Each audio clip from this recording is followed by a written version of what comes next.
Desde a aira vexo o convento no alto, o vello priorato, onde nasceu o Mediago. Manuel Meixide Fernández presentará este sábado 24 de marzo os poemarios O mundo nace en Chantada e Poemas do fin da terra.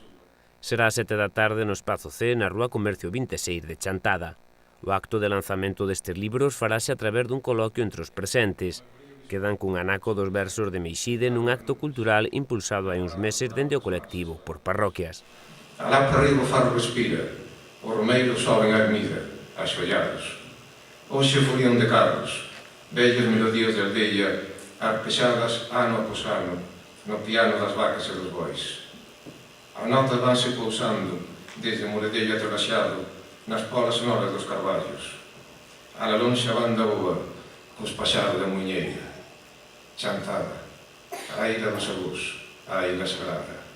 Sento na pedra a sombra do carballo, aquil pequeno carballo que o bisavó deixou medrar. O ceu pousa a súa escada de azul intenso por cima do convento e a cruz do celeiro foxe, entre a nogueira e o infinito. Pousada, chantada. De neno corría por estas ervas, agachábame na selva das mimosas. Era Robinson Crusoe, hoxe son home. Isto fai falta, a sombra da cerdeira, da meixeira das nogueiras, árbore e sombra, amor, refuxio, forza. Só quero pois isto, a forza do amor e da verdade. O resto sobra, non existe.